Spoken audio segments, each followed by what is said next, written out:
technologies, and we've heard that today, of course, have brought many positive developments. One can question whether they are indeed designed for everyone. More and more research and examples show that people's blind spots and bias are incorporated in the design of these technologies. And this so-called machine bias can lead to design flaws negatively affecting certain communities to the extent where their livelihoods or lives might depend on it. So indeed, all day we've been talking a little bit about tech for good, and good with an exclamation mark or a question mark. And now it's time to dive a little bit deeper into the darker side of technology. And I'm going to do that together with Saba Zadeh. I was supposed to do that with Bas van der Poel as well, but we're still living in COVID times, and he showed some signs of possible corona this morning. So it wouldn't be wise to let him in here. So it's just us girls. How are you? Fine, thank you. And you? How do you feel? How do you feel today? How are you excited to be here? Well, I'm excited to be here, but I'm a bit stressed, I think.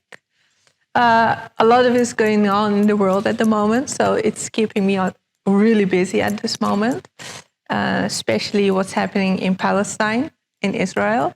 So my mind is a bit there and here, and so I'm everywhere at the moment. You're everywhere at the moment. But personally, I'm good. Okay, and that's also, I would say, because of technology, that your head can be everywhere. Yeah. This is my main news source at this moment. So I've been on Instagram since 4 or 5 days ago, like constantly. So it's a bit overwhelming. Yeah, and that is, well, actually a great line also into what role does technology play in your life, and is always good.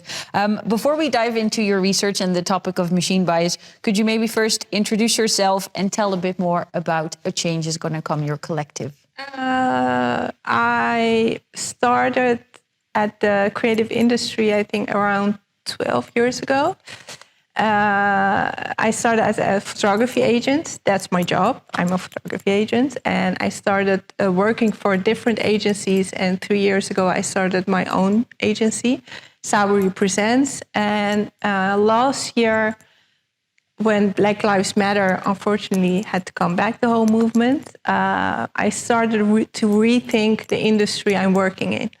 And I was a bit shocked that I saw so many white people in the industry and the lack of diversity and inclusivity. So I decided to start a platform where I will give voice to Black and POC creatives who I support in the work from A to Z in their creative existence that's it actually. So that's what I'm doing at the moment. I also want to work for companies directly, but my main focus are the talents, the underrepresented talents, because if you look at the industry, the main focus is the white male and female. But I'm wondering, where are all the Black and POC creatives? So I want to give them a platform. Yeah. And just for reference, POC is people of color. Yeah. And indeed, so the focus for you in your work is really on showcasing the diversity of society in all its facets, so and aspects, and indeed in the creative industry, making sure that the diversity and inclusion of people is more represented overall. That's really important to me. So then, because we're here at a conference talking about technology, so how do we go from a creative agency working on diversity and inclusion to machine bias? How did this topic stumble upon your path? Well, it was, I think, last summer, 2020. I was talking to a friend. I had all these ideas for exhibitions about Black people in photography. And I posted some stuff on Instagram. And Bas, who I share my studio with, he asked me, like, but Sab, you know so much about photography, but there is so much discrimination, racism, sexism, also in the tech world. Wouldn't you like to focus on that also? And I was like, oh, that sounds interesting. So I started to do my own research, and I found out the craziest stuff, like mind-blowing. And boss and I talked with a friend of ours, Austin, with the three of us. We're like, you know what? We are going to do research. And eventually we want to create an exhibition, something around machine bias. So I started to do the research, and I am like, my whole view on the technology world has changed like massively. I will never look at this the same way I look at technology as I did, I think, a year ago. So that was really my my point of view of, okay, this machine bias, but what is it behind our technology system? And that is pretty scary. So indeed, the research was driven also by the need to better understand societal trends and how that possibly affects indeed society and communities within society. And you say the way you look at technology has changed. What role did technology play in your life before you started doing this research? Because then we'll dive into the research. I'm like, the only tech knowledge I have is I know how my Apple laptop works and how my iPhone works. That's it. And working with robots or artificial intelligence was like, I knew a lot about it, but it wasn't my most interested part of life. And I think it also started, I went to the USA 4 years ago for the first time. And when you go to the USA, you have to ask for a visa. Yep. It's the ESTA visa. Yep. And you have to do it. I do it. Everyone has to do it. And I was filling the forms, and I had to add my social media links, my mom's name, my dad's name, blah, blah, blah. And I sent it. It was online. And a friend of mine did it at the same time. And it was my colleague actually at that time. She got it, I think, in 2 days. She got the answer that she had her ESTA visa. And I had to wait for almost 4 months. And I was like, oh, is there someone behind that computer sitting and checking all my... No, it's like the machine checks where you're from, they know everything about you. And that part really scared me. Like the big brother is watching you. That was a moment I was like, okay, yeah.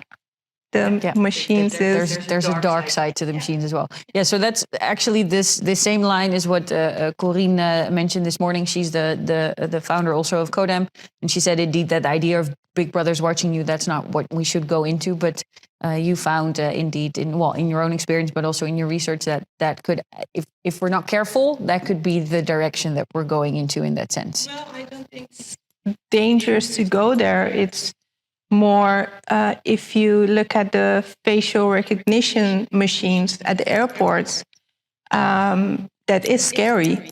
And that is something real that is our future, because white male's face will be recognized differently than a black male person. So I think it's really important to talk about it. It's why do we have facial recognitions?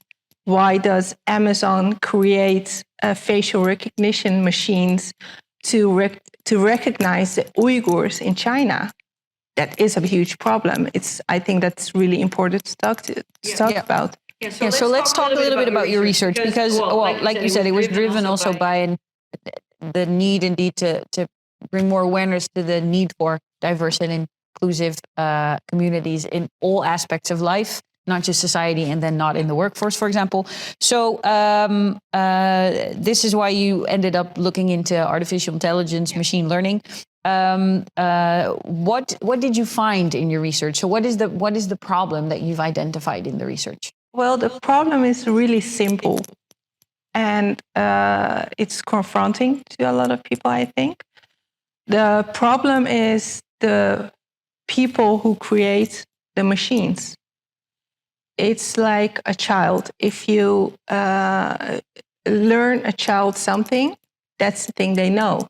If you feed a child only bananas, that's the only thing they will eat, and they won't eat something else because they don't know it. And the people who create the programs from the machines are white male people. Yeah, predominantly. Yeah. And that is actually the problem, because how can you create something from your perspective as a white person for a black person? How can you, for example, self-driving cars? They're programmed in a way that they don't recognize a black person. A self-driving car hits a black person faster than a white person. Why? Because the robots, they don't recognize the black color, the black skin color, because black, it doesn't exist. So it's about there's a too homogeneous group working on the data. Yeah. They of course use their own experiences, their own perspectives on the world, and that has, as a consequence, that creates quite a limited view of what a machine knows, with unintended consequences. It's, for example, when you Google picture of cats, for example, you have to feed the machine with different pictures of cats, or when you Google it, you can find the cats. But if you don't feed the machine with a black person or a Chinese person or a Brazilian person, then the machine won't recognize you. So it's like, it's such a complicated and mind-blowing system. And you ask for the problem, and it's really difficult to say it, but yeah, the white male, that's the problem of the artificial intelligence. That's the main perspective, indeed, used to generate data. And so you indeed get issues with white versus black, or people of color, but you also get male, female, because if it's only men submitting their data and their perspectives, what does that do for women in the world? So the homogeneity of the group is really what drives what a machine then knows and does. Now, there are indeed, of course, funny examples where a door is maybe too high or that kind of thing, where you go, well, it's inconvenient. But indeed, as you mentioned, if they're self-driving cars who don't necessarily recognize the person in front of them, that's when it becomes dangerous. So there's a sharp edge here that we need to be careful of. And so what are some of the examples that you found, more recent examples within existing companies, products, that you would say are a problem?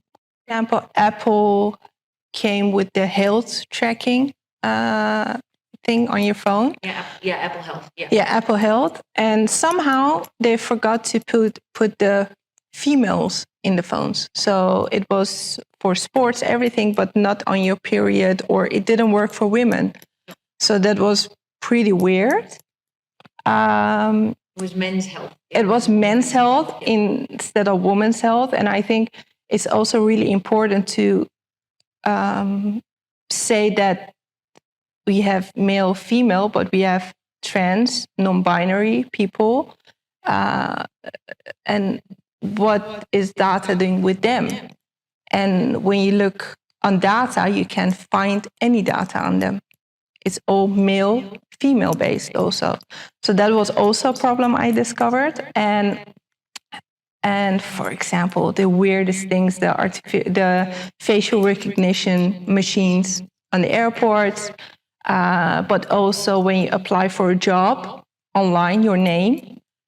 For example, if you have a typical Western name, you make more chance to get a job or something than when you have, for example, my name. So, and that's just, yeah, those are the problems. And when you look at Apple, for example, the companies, those are the main problems also. When you look at Apple, 9% of the people who work at Apple are black male. 9% of the worldwide majority of the people who work there. Yeah. So if they're underrepresented in the workforce, then what does that do for the products that they're working on? What are the effects? And so I mean, technologically speaking, we can indeed see what the issue is with a narrow-minded data set and how that affects products. But can you also explain a bit more about what the effects are of this bias on people, on society? What does it do to people? It's dangerous, I think, because you don't see people. No. Literally, you don't see them. You ignore a big part of the society. And in the Western world, people are used to say that the white majority, but that's not true. The Black and people of color are the majority worldwide. But still, the machines are not focused on us. No. And that brings a lot of problem with itself in the future. Yeah. Because, for example, you had last year, I think, the NYPD, they came with these robots, the dogs. Yeah, in the New York Police Department. Yeah. And what you get, the dogs are focused on Black people. What they do is when they go in a house with the police, they attack the Black person earlier than the white person. Why? Because they're trained to see that Black person. Yeah. Yeah, in general in the U.S. there's one, there's mass incarceration, and then two is there's disproportionately a disproportionately large group of Black men and women in prison. So if you then start building these kinds of robots because you need to look for potential perpetrators, then you go, okay, these are the people in prison, so then this is also what they should be looking for. Yeah, they did in the USA during the Black Lives Matter demonstrations on the street. They had facial recognitions in New York on the street, so they could, the activists, they could pick them out. They made pictures of the faces, they searched them up, then they could go and pick them up. And what did a group of, I think, few Black boys from New York, what did they do? They hacked the system. They made a program that they were able to recognize the police officers of New York who attacked them. So they searched them up and they put their names on social media. So they turned it around. Yeah. And that's also a future thing. Yeah. But I have to say, when you say this, that's where, for me, it gets a bit tricky, because then I go, okay, but then I don't think we want to get to the point where we're going to start using technology as a weapon in that sense. So if you do it to me, I do it to you. So how do we go from, okay, this is clearly an issue. A lot of research shows that you've also seen it in your research, the effects on the people in question in a community. It can indeed be quite invasive in their personal lives. So, but we also see added value in having machine learning and indeed using technology as an enabler. So how do we go from, okay, this is the issue, how are we going to now make sure that it doesn't turn into like a real dystopian Big Brother's watching you? How do we move away from this, and how can we make sure that we don't fall in the trap of massive machine bias? Simple as it could be. Maybe it sounds simple, but it is simple. Work with Black and people of color. If you create a new app for women, ask women what we want, what we're doing. If you're creating self-driving machines, don't focus only on the white male, but focus on everyone in the society. So if you decolonize the mind, then you can create for everyone. Yeah. So I think that's the best answer on your question, is decolonizing the mind of the white person. Well, and a very practical answer also in that sense, because it basically, it's not that simple, because we know that there are still issues, but it basically means hiring a diverse group of people, because if there's more people thinking about a certain topic, then there's a better chance that you have a broader perspective. Yeah, but educate them also. Yeah. And yeah, go. Yeah, sure. So I have a question to Jay. Changing, I understand the problem from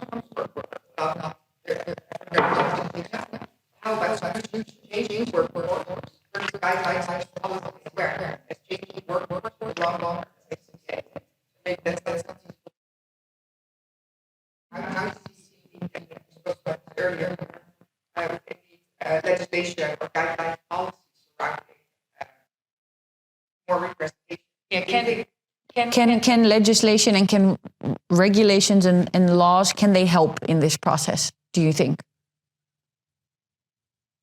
Really hard question. To be really honest, I don't know. Because the law system at this moment is so biased that I'm scared to say that we can, no, I don't know. Okay. Yeah, it's maybe a really activist answer, but it's, I don't know. So if I look at, for example, we're bringing back the women's quota in the Netherlands because we want to get more women on boardroom level.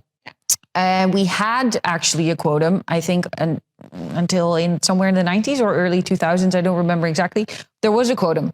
We had a quotum. It worked really well. We met the quotum. Then at some point in time, we said, we've made it. Now we can let it go. As soon as we let go the quotum, numbers dropped again. So that's why we're bringing it back again. So in that way, you could say that such kinds of legislation can push.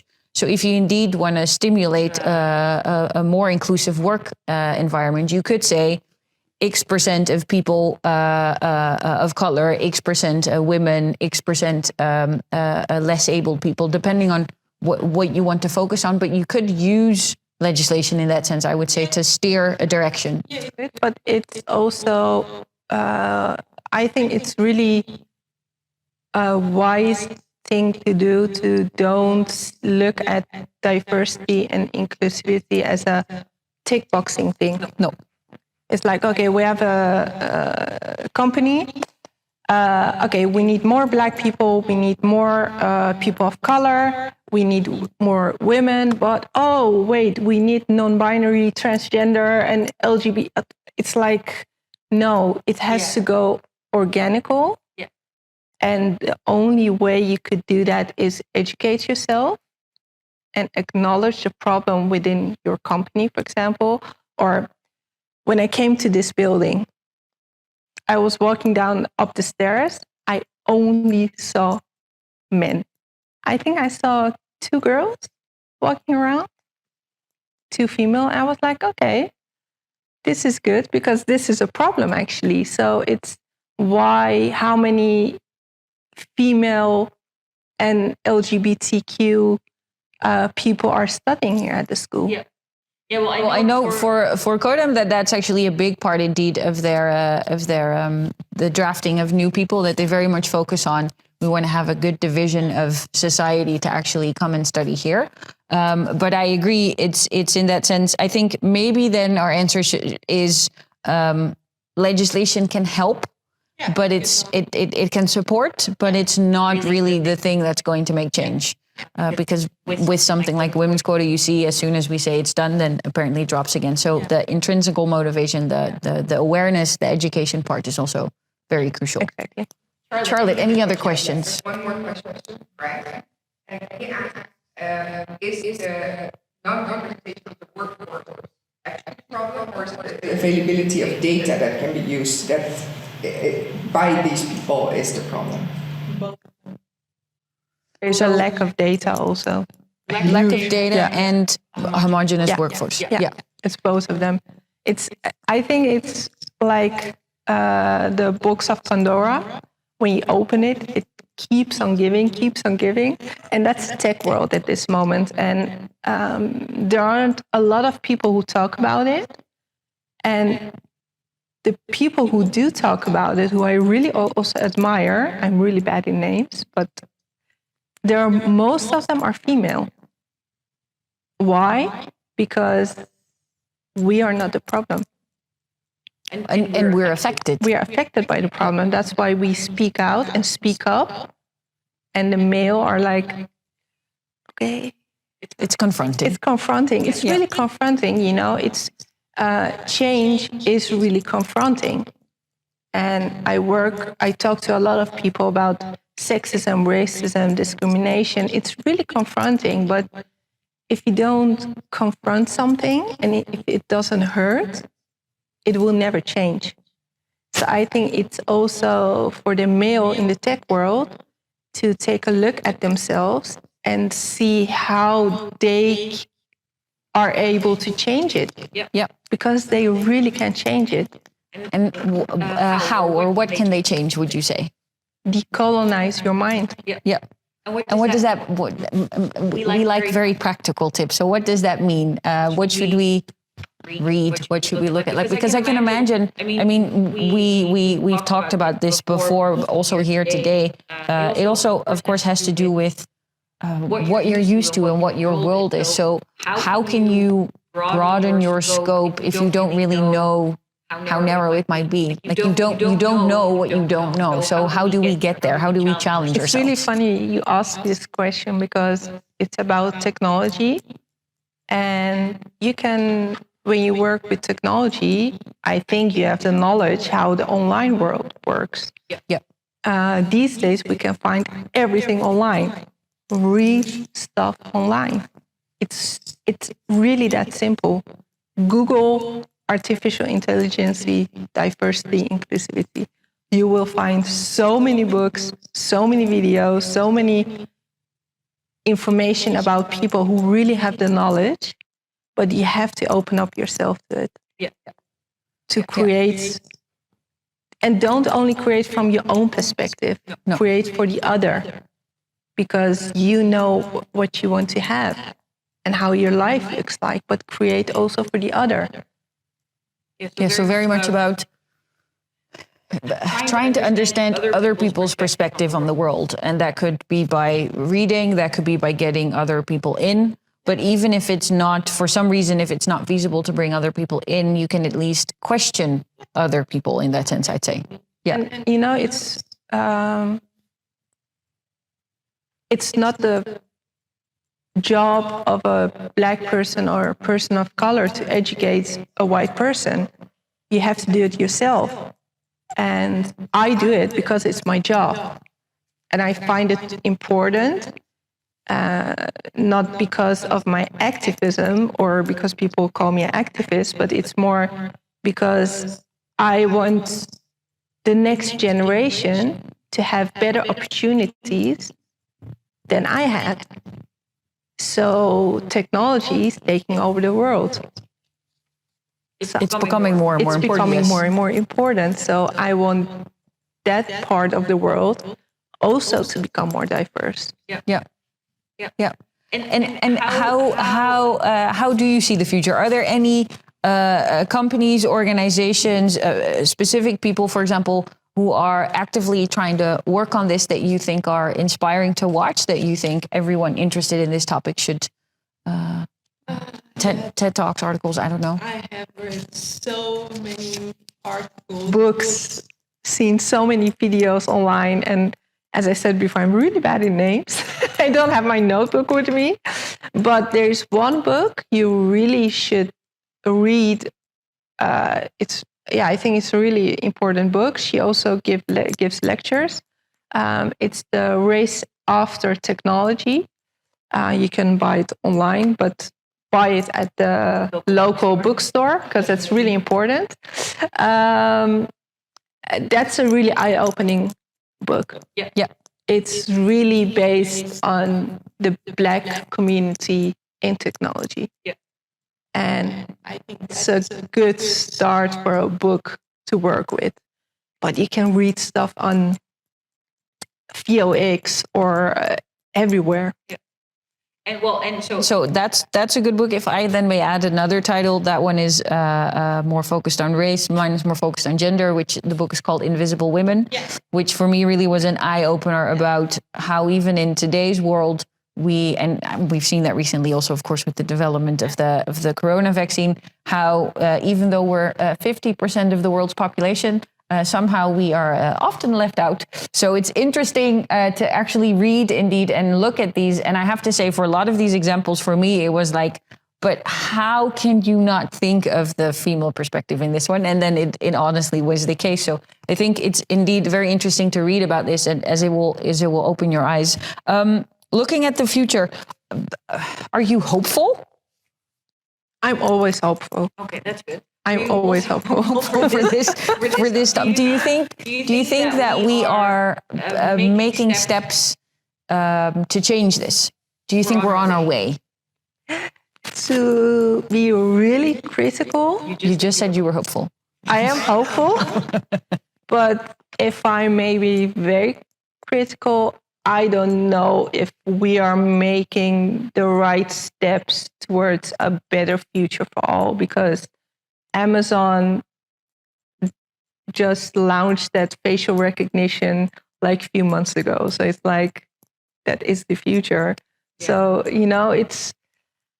I'm hopeful for our generation, and I think Generation Z, they are really the future, because Generation Z is the more diverse and inclusive generation that will ever exist.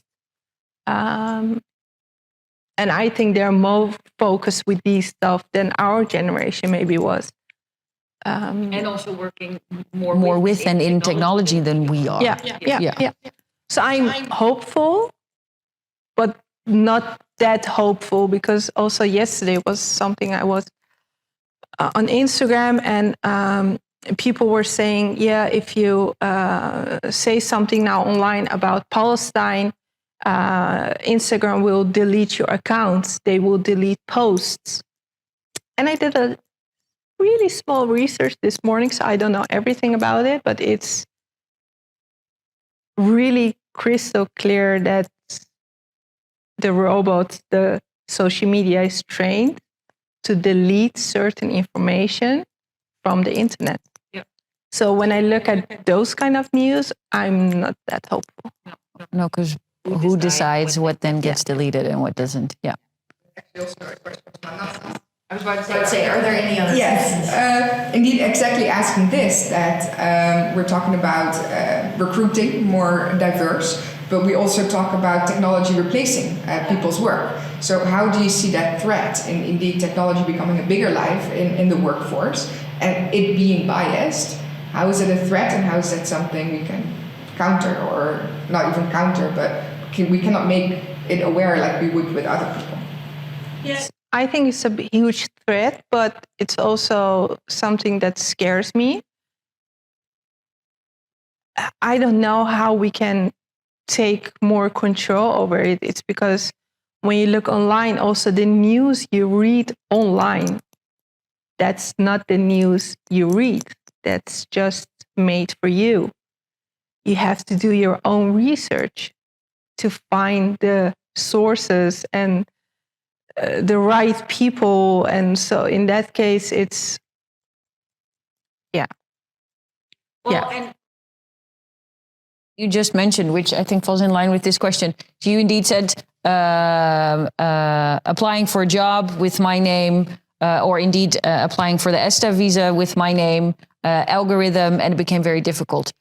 In my head, it was like, but before the algorithm, they were people, and people would look at your name and they were like, sounds foreign, so maybe not. So indeed, if that transfer, and so with people, then indeed there's a chance that first thought is foreign, don't do it, and then second thought, you're biased, and let's just invite him or her to come talk. But the algorithm, of course, doesn't have a quick and a slow mind, as Daniel Kahneman always talks about. So the danger is, of course, it can be more definitive in that sense. Decisions, outcomes can be more definitive because of machines. Yeah, it's what you feed the data. Yeah. That's what the data will give you. Yeah, so then if you start replacing people for algorithms, well, that can have quite the impact on people. It's impossible to be 100% not biased. It's impossible. There is always will be a bias in something. Every person is biased, but you can feed the data the right information to a certain point. It is possible. Yeah, but do you then maybe also think that we'll always need a check on our artificial intelligence, our algorithms? Yeah, I think we do. Because if there's always going to be a bias, then there's a good chance that that AI is never going to be perfect, because we're not perfect. So then, do you think that we can be replaced one-on-one, or that there will always need to be a human factor in that sense? Well, I hope there will be always a human factor, because I to be honest, it scares me to think that the machines will take over everything with you. In the Yeah, then you future. get this dystopian. Then you world. get the dystopian, extremely biased Yeah. world. Yeah. And I don't know if I want to live in that world. No, let's. But we luckily we have the new generation of developers in our midst. So let's hope that they can prevent the dystopian world from happening. Charlotte, are there any final questions? Yes. Actually, a really, I think, beautiful one to round it all off. Eileen was wondering what motivates you to continue fighting for the status quo, and how do you motivate people around you? What inspires me to keep fighting? Motivates me. Yeah. It's really weird to say this, but I think the younger generation really motivates me to do more. And every time of course, I'm a human being. I also have my days that I'm like, oh, I'm Done. I'm done with everything. I'm never going to touch social media again and blah, blah, blah. And after an hour, I'm on my Instagram again. But it's every time I feel less motivated, it sounds really weird, but I'm a refugee from Iran.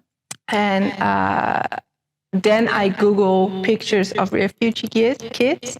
And when I see those faces, I'm like, you're the future. For you, I'm doing this. So I think if I may say my biggest motivation, are the refugee kids at this moment. Yeah. Really beautiful answer. To round this up, you've done a lot of research. You have a lot of information. Are you going to wrap it in a nice book, put it in the closet? Are you planning on doing something with it? What would you like to achieve with this? What Boss, who's not here for unfortunately, and Austin, what we with the three of us we would like to achieve is maybe a nice exhibition, maybe a booklet. It's a research process that it's going on for a year now, and to be really honest, the end thing, I don't know what it will be. It could be an exhibition, but it could be a book maybe, or a magazine, or I don't know. Yeah, that's maybe also the creative in you that you don't want to decide just yet what it will be. Yeah, definitely. Well, thank you so much for this interview. Very inspiring. Also really happy to see that there were some interesting questions coming in.